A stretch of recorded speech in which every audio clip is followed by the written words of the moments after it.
That's right now not in MPLS TP. MPLS, of course, has traffic class, which you can mark things for diff-serve marking. But as I said before, the packets are not self-describing, and therefore you can have problems if you have to peek in to do special things. Suitability, Ethernet wins by something because of the somewhat different support, as I mentioned before. Coverage, Ethernet just barely wins because MPLS TP doesn't have bucketing, which of course could add, I'm not sure if that's suitability or coverage, but no one's looking into it. Maturity, no question about it. Ethernet takes. Traffic.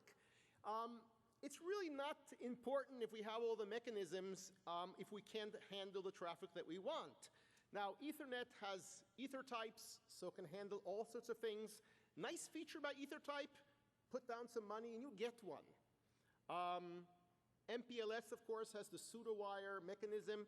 So MPLS can carry, in addition to IP, can carry other MPLS using stacking and pseudo-wires. Pseudo-wires can carry lots and lots of things, but if you want a new one, you have to write an RFC and get it through the IETF. Therefore, neither is universal, but an ether type is just a matter of money. You can do it in a day. Suitability, pretty much the same. Coverage, there are more pseudo-wires. Right now, Ethernet doesn't have ether types that are widely deployed to handle some of the legacy traffic, ATM, frame relay. Yeah, the ATM is still important for 2G backhauling and things of that sort, which we have in the access. Maturity, I think both widely deployed PWs are everywhere. So actually this time, MPLS TP comes out a little bit ahead. Timing. As I said before, for cellular sites, very important to be able to send timing over your network. Not just, I'm not saying this with my hat on as the TikTok working group chair. This is really, really important. There are two important protocols here. Synchronous Ethernet for lower layer physical layer frequency, and 1588 for time of day and sometimes frequency over packet. Suitability, Ethernet wins. Ethernet has the lower layer. It can do sync E. There's no such thing as sync MPLS because there is no lower layer. You rely on something underneath. Coverage, Ethernet has the BCs and the TCs, the boundary clock and the transparent clocks. They are defined. They are deployed. They are tested. There haven't been the same thing in MPLS. We're trying to talk about that in the IETF, but it's not getting through easily. Maturity, we have in the Ethernet side, the telecom profile for frequency done. The telecom profile for time of day will be done with this year, before the half the year is over. So in this area, MPLS really drops. We lose 8 points right there. Integration. As I said before, we need to put this access network between the two networks there, between the core and the customer network. Which one is more important?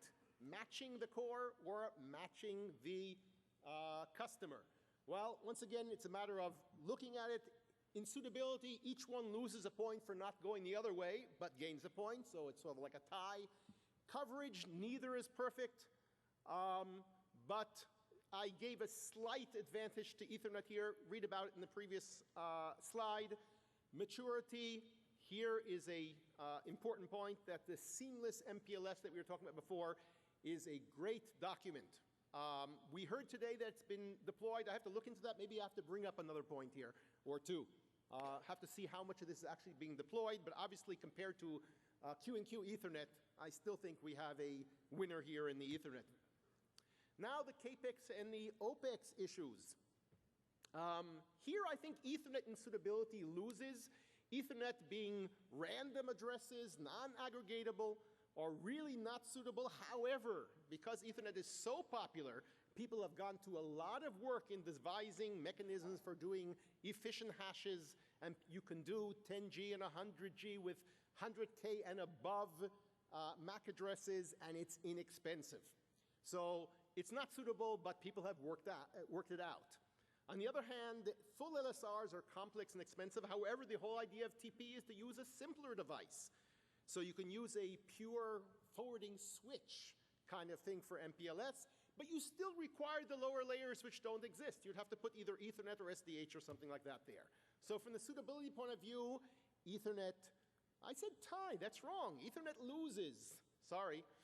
Coverage, they're about the same. Maturity, once again, we have the maturity factor in Ethernet taking it. From the OPEX point of view, I looked into 3 sub-factors. Direct operation cost, staffing, we heard just before in the previous talk, and I think the talk before that, having to retrain staff, and minimizing overhead that you can't bill. And when I look into reduction of direct operation cost, I look into how you can leverage your fault management and control planes and management planes. In staffing, I have to look into how frequently you can find people who know these protocols. You can probably find people who have certification for Ethernet, easier than you have someone who already has worked on TP, training, retaining people, etc. And the minimization obviously has to do with the packet overhead and the amount of OEM and etc. So basic Ethernet is zero touch by design, but that don't fall into the rat hole of thinking that carrier grade is the same. It's not. There are lots of protocols people have brought up, like ELMI, etc., but they're not really deployed, so Ethernet drops out here. Basic MPLS relies on IP routing protocols, but TP is supposed to function without a control protocol, without even IP forwarding in there. So they invented this GAL, the generic associated channel, and you can put your control protocols and your management protocols through there. That's great on paper. Once again, we have to see if people are going to start doing that, and if we can interoperate, and if we have the protocols in place. So bottom line, suitability, about the same. Coverage is a tie. Maturity, yeah, there's a mechanism defined for TP, but we're not sure anyone's even using it. I'm not sure. Maybe someone can tell me if they are actually sending SNMP over GATCH or something. I'd like to see it. Or netconfig maybe. That would be nice. Security. Oh, here's the problematic issue. You have to be able to secure, as I said before at the very beginning. If I can take your network down, I'm not talking about confidentiality so much, that is reading someone else's traffic. I'm talking about denial of service. That's the major problem. Now, in order to keep a denial of service attack out of your network, there are several things that have to be done. Number one, you cannot use soft state or soft session control protocols. Because if you have a protocol which has a heartbeat, that if it goes away, you drop your traffic, then it's enough for someone in that network, and once again, we're talking about access networks, where this box might be in someone's basement. It's very simple to go in and grab a packet or two, and think of LDP. If once every other hour I take 3 packets down, the peerage goes away, and I pull all the labels and get complete denial of service. And try figuring that out. The OEM is all going through, everything looks fine, and it's intermittent kind of thing. I take a packet or two away, and I take everybody's traffic down. And just think of a ring where the box might be in a competitor's basement, and he just does a little fooling around there, right? So Ethernet, we have mechanisms. We have the 1x extensions. We have MACsec. Yes, they are there. They are defined, but they are not really deployed very widely. However, there is some good news. MACsec is going into chipsets. The next generation of chipsets will have it there native. And the nice thing about MACsec compared to IPsec, I should mention, is that it's much simpler. It's got a single algorithm for everything and one defined in the standard. So you can put it in hardware and it works full wire speed for everything. So suitability, Ethernet takes the day, no question about it. Coverage. MPLS has one nice feature, other than the fact that it supports attacks, and I like attacks. The nice feature is that the control protocols have MD5. The bad thing is MD5 is broken. But we have to fix that, and we can do it. Maturity, no question about it. The MPLS community is not looking at the security issue, and I've been screaming about it sometimes on the MPLS working group list and being ignored. So, security point of view, Ethernet's not perfect because of maturity, 7 points, but MPLS is dismal. Totals.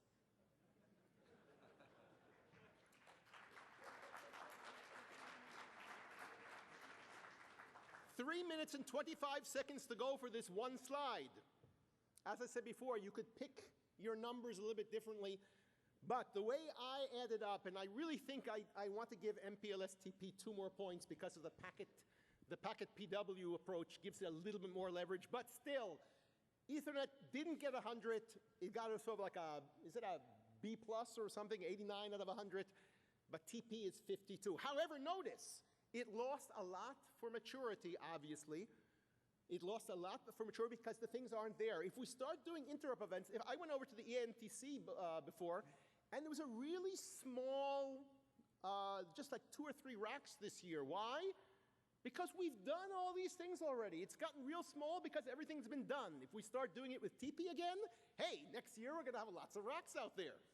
And people are going to be spending a lot of money doing this. So if we start doing it, then in 3 or 4 years, we're going to get some of these points back.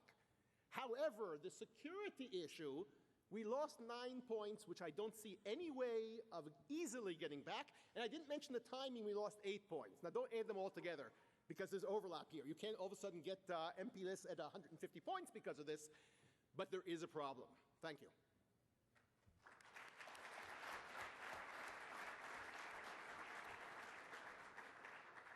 Thank you, Yaakov. Any questions? Oh, I'm sure there are. Must be for this one.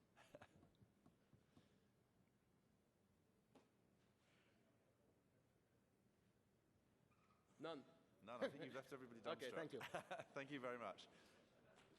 Oh, wait a minute. No, Yaakov. We do have one at the back. There's a question. Yes. Yeah.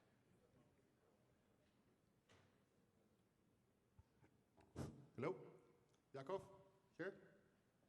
Where is it coming from? Here? Okay, I believe it. Just hear the question, yeah. Hi, it's Maciek. I presented before. So thanks very much for the presentation. I think it was good. And of course, unbiased, completely unbiased. It was very thorough, so good analysis. And I like the dimensions that you mentioned and analyzed through. Thing that I do agree with is the problem is multidimensional. You tried to collapse it into the single metric that drives the answer or conclusion on technology. And I refer to the comments we made earlier today is, I don't believe it's about technology. I think it's about system design and the use cases. And it's something that this analysis is missing, but I think I heard comments around me, it's a good start. So apart from maybe adding to this analysis the IP MPLS, so we have Ethernet, layer 2, MPLS TP, IP MPLS, and for those of you who are, or for those of us who are interested in history of technology, let's add PBT or PBBTE for completeness. And I think that's really the debate and work that's worth having, and add the use cases. Thank you. Yeah, and of course, we could put Trill in for the Ethernet.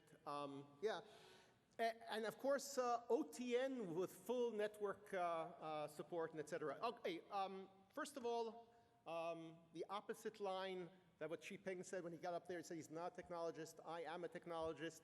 I tried putting CAPEX and OPEX in there. I felt sort of uncomfortable doing it, even though I spoke to people and asked their remarks about it. But yeah, mine is a technology kind of comparison. Definitely, I'd love to speak to someone who wants to do an operational side of it. I tried covering them, but obviously that's not my forte. But definitely, we could open this up. But as I said at the beginning, right now what we're seeing is that TP is moving into the Ethernet territory. Those are the 2 main players. I wanted to compare those 2. I think there's one more from Luyan.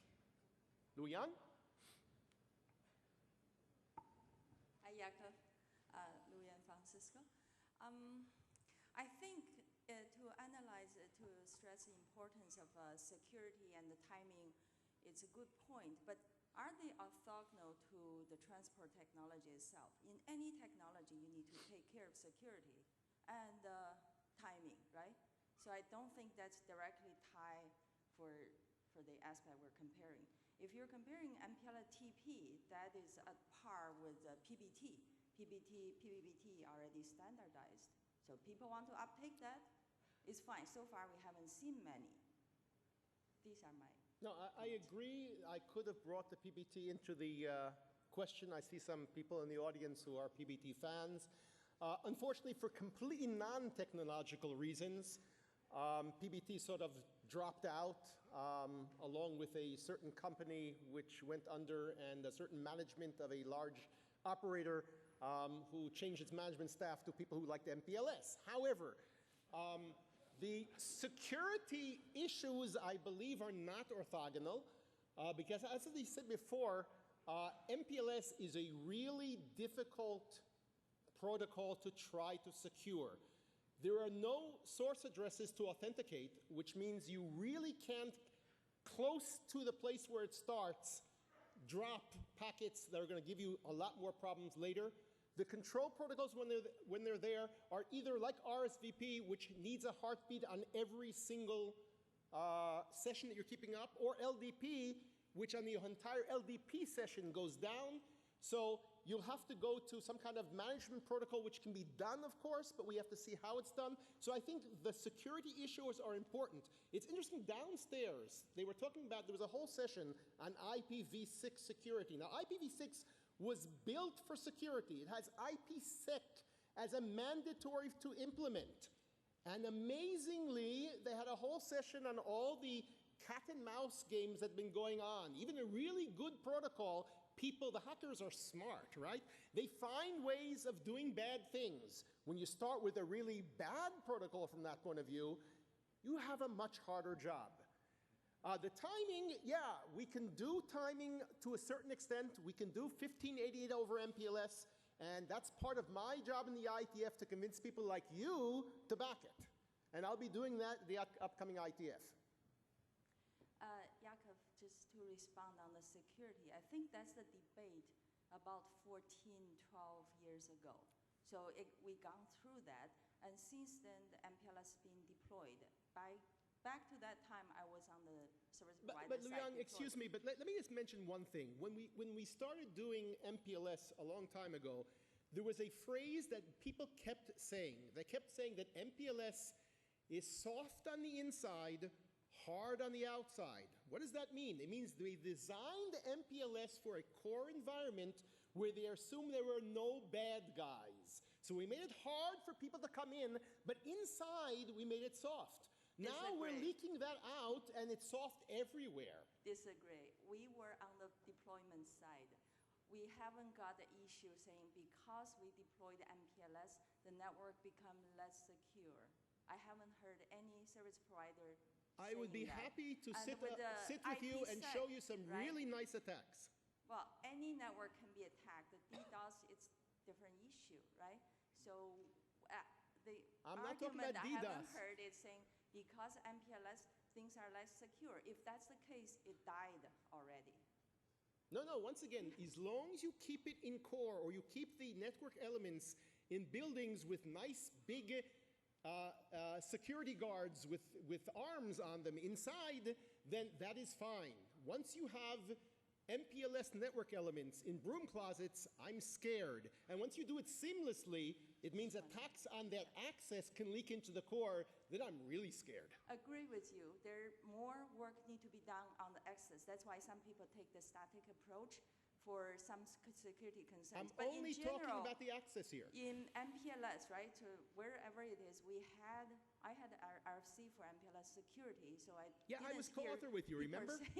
We co-authored it, hear people saying, well, we got a huge problem with security. We were thinking about the core. This talk is about the access, only the access, and I think right now I'm taking time away from the panel, right? So just one more more question. I think one more comment, and then we'll actually, very quick one. What about IP? Is IP secure? It was supposed to be a short question. IP has this thing called IPsec. Now, in IPv6, it's not mandatory to run, but it's mandatory to implement, and that's good if you actually do implement it. However, IP, we are seeing exactly what I was talking about before. It has some good mechanisms, but there are really good hackers out there who find ways around. But at least someone's doing something about it. With MPLS, there's a feeling that if you write a document saying, this is the MPLS security document, then all the problems go away. And unfortunately, they don't. Okay, with that, thanks very much, Yaakov.